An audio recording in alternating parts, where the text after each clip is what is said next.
Assalamualaikum warahmatullahi wabarakatuh. Perkenalkan, saya Nafita Rahmadona dengan NIM 2201071013 dengan nomor urut absen 6 dari kelas 2A D3 Akuntansi. Baiklah, di sini saya akan melanjutkan pembahasan mengenai materi akuntansi perbankan. Di sini kita akan membahas mengenai kredit, lebih tepatnya mengenai operasional kredit.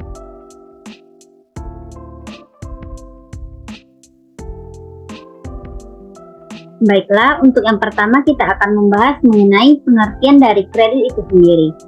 Nah, pengertian kredit menurut Undang-Undang Perbankan Nomor 10 Tahun 1998 tentang perbankan adalah penyediaan uang atau tagihan yang dapat dipersamakan dengan itu, berdasarkan persetujuan atau kesepakatan pinjam-meminjam antar bank dengan pihak lain yang mewajibkan pihak peminjam melunasi utangnya setelah jangka waktu tertentu dengan pemberian bunga. Selanjutnya kita masuk pada poin yang kedua, yaitu tujuan kredit. Nah, tujuan kredit menurut penggunaannya ada 3. Yang pertama, kredit konsumtif, yaitu kredit yang digunakan untuk pembelian barang-barang atau jasa untuk memberikan kepuasan kebutuhan manusia secara langsung. Yang kedua yaitu ada kredit produktif, yaitu kredit yang dipergunakan untuk tujuan produktif seperti yang dapat menyebabkan meningkatnya manfaat, baik manfaat bentuk, tempat, waktu maupun manfaat kepemilikan.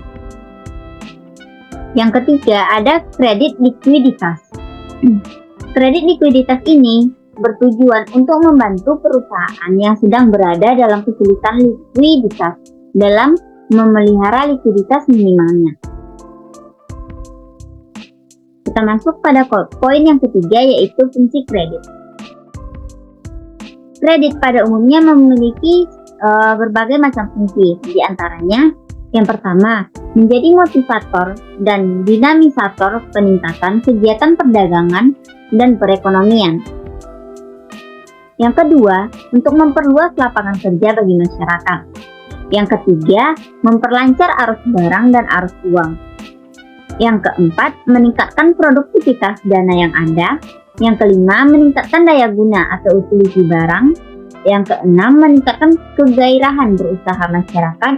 Yang ketujuh, memperbesar modal kerja perusahaan. Yang kedelapan, meningkatkan income per kapita atau IPC pada masyarakat. Dan yang terakhir, mengubah cara berpikir atau bertindak masyarakat untuk lebih ekonomis. Selanjutnya kita masuk pada poin yang keempat, yaitu unsur-unsur kredit. Unsur kredit yang pertama tentunya adalah kreditor. Nah, kreditor ini merupakan pihak yang memberikan kredit atau pinjaman kepada pihak lain yang mendapatkan pinjaman. Unsur yang kedua yaitu debitur. Debitur adalah pihak yang membutuhkan dana atau pihak yang mendapat pinjaman dari pihak lain. Yang ketiga yaitu kepercayaan, yaitu suatu keyakinan pemberian kredit bahwa kredit yang diberikan baik berupa uang, barang, atau jasa akan benar-benar diterima kembali di masa tertentu, di masa yang akan datang. Unsur selanjutnya itu ada kesepakatan, jangka waktu, resiko, dan juga balas jasa. Masuk pada poin yang kelima yaitu jenis-jenis kredit. Jenis-jenis kredit ini ada banyak, berbagai macam jenis kredit. Nah, kita lihat terlebih dahulu jenis kredit dari segi kegunaan. Yang pertama ada kredit investasi. Nah, kredit ini biasanya digunakan untuk keperluan perluasan usaha atau membangun proyek atau pabrik baru, di mana masa pemakaiannya untuk suatu periode yang relatif lebih lama, dan biasanya kegunaan kredit ini adalah untuk kegiatan utama suatu perusahaan. Yang kedua yaitu ada kredit modal kerja. Nah, kredit ini digunakan untuk keperluan meningkatkan produksi dan operasional di perusahaan.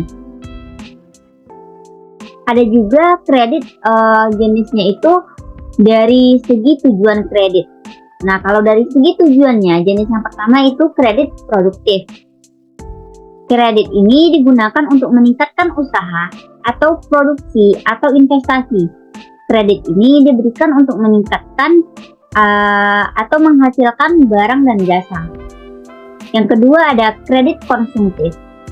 Nah, ini adalah kredit yang digunakan untuk dikonsumsi atau dipakai secara pribadi. Kredit ini diberikan ke nasabahnya dan dipergunakan untuk membiayai barang-barang konsumtif. Contohnya seperti kartu kredit, kartu perumahan, kartu kredit perumahan, kredit mobil, kredit multiguna, dan lain sebagainya. Yang ketiga ada kredit perdagangan. Nah, kredit ini digunakan untuk kegiatan perdagangan dan biasanya untuk membeli barang dagangan yang pembayarannya diharapkan dari hasil penjualan barang dagangan tersebut. Selanjutnya ada pula jenis kredit itu dari segi jangka waktu. Kalau dari segi jangka waktu, yang pertama itu ada jenis kredit jangka pendek. Kredit ini memiliki jangka waktu kurang dari 1 tahun atau paling lama itu 1 tahun dan biasanya digunakan untuk keperluan modal kerja. Yang kedua itu ada kredit jangka menengah. Nah, waktunya itu berkisar antara 1 tahun sampai dengan 3 tahun. Jenis kredit ini juga biasanya diberikan untuk modal kerja. Dan yang ketiga ada jenis kredit jangka panjang. Nah, kalau untuk jenis jangka panjang ini masa pengembaliannya paling panjang, yaitu di atas 3 tahun atau 5 tahun. Biasanya digunakan untuk investasi jangka panjang. Baiklah, kita masuk pada poin yang keenam, yaitu prinsip dalam pemberian kredit. Ada beberapa prinsip yang harus digunakan dalam pemberian kredit. Yang pertama itu karakter. Karakter atau watak debitur sangat menentukan kemauan untuk membayar kembali kredit yang telah diterimanya. Prinsip yang kedua yaitu capacity. Nah, capacity ini mengandung arti kemampuan calon debitur dalam mengolah usahanya. Prinsip yang ketiga ada kapital. Kapital ini memuat informasi mengenai besar kecilnya modal perusahaan calon debitur. Yang keempat ada kolateral.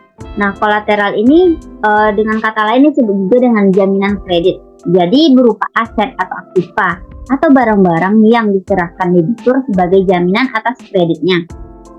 Yang kelima ada condition. Nah, maksud condition di sini adalah keadaan perekonomian secara umum di mana masyarakat tersebut tinggal. Baik, kita masuk pada pembahasan atau poin yang ketujuh yaitu aspek-aspek penilaian kredit.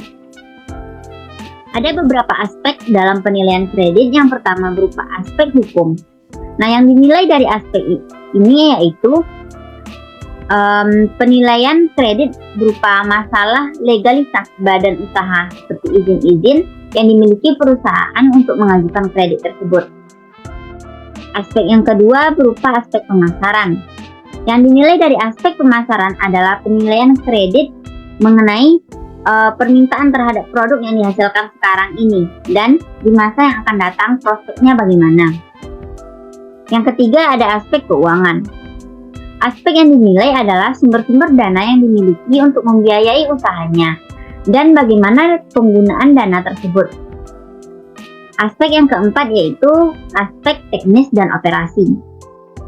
Nah, aspek ini membahas masalah yang berkaitan dengan produksi, seperti kapasitas yang digunakan, masalah lokasi, layout ruangan, dan mesin-mesin yang digunakan. Yang kelima ada aspek manajemen. Nah, aspek manajemen ini untuk menilai struktur organisasi perusahaan, sumber daya manusia yang dimiliki, serta latar belakang pengalaman sumber daya manusianya. Aspek yang terakhir yaitu aspek sosial ekonomi. Nah, aspek ini digunakan untuk menganalisis dampak perusahaan tersebut terhadap perekonomian dan masyarakat umum. Baiklah, kita masuk pada poin yang ke-8 yaitu prosedur pemberian kredit. Nah, prosedur pertama yaitu permohonan kredit. Pemberian kredit oleh bank harus berdasarkan pada permohonan tertulis dari calon debitur atau berdasarkan penawaran dari bank yang disepakati oleh calon debitur. Yang kedua, pengumpulan informasi dan dokumen. Langkah awal dalam rangka penyusunan analisis kredit adalah mengumpulkan data dari calon debitur. Yang ketiga ada verifikasi data. Keputusan kredit sangat dipengaruhi oleh keakuratan data dan informasi. Untuk itu, verifikasi data diperlukan untuk memastikan keabsahan data dan kesesuaiannya dengan fakta. Baiklah, kita masuk pada poin ke-9, yaitu mengenai penyebab kredit macet. Pada umumnya, kredit macet itu disebabkan oleh dua hal. Yang pertama itu karena perencanaan keuangan yang kurang baik oleh debitur. Nah, berbicara mengenai perencanaan keuangan, alangkah baiknya jika debitur menganalisa kebutuhan dalam meminjam yang disesuaikan dengan kemampuan membayarnya. Penyebab yang kedua yaitu hutang untuk kebutuhan konsumtif. Kebutuhan konsumtif pada kali ini memiliki arti berhutang untuk memenuhi gengsi semata yang sebenarnya tidak termasuk dalam prioritas keuangan. Nah, kita masuk pada poin yang terakhir atau poin ke-10, yaitu penyelesaian kredit macet. Nah, ada beberapa solusi atau jalan keluar untuk menyelesaikan kredit macet. Yang pertama yaitu penjadwalan kembali atau rescheduling. Nah, penjadwalan kembali ini kondisi di mana kreditur memberikan perpanjangan tenor kepada debitur.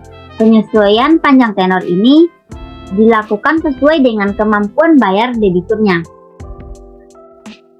Yang kedua yaitu persyaratan kembali atau restructuring. Nah, ini adalah kondisi di mana debitur dapat merubah jadwal pembayaran, jangka waktu, serta persyaratan lainnya dengan syarat tidak merubah maksimum plafon kreditnya. Dan penyelesaian terakhir yaitu berupa penataan kembali atau recondition. Nah, dalam kondisi ini, kreditur dapat memberikan relaksasi kredit dengan cara mengubah tunggakan menjadi pokok kredit baru, sehingga penjadwalan dan persyaratan kembali. Selain itu, kreditur juga dapat menurunkan suku bunga yang dibebankan kepada debitur, supaya pembayaran kredit selanjutnya dapat lebih lancar. Baiklah, sekian penyampaian materi mengenai operasional kredit.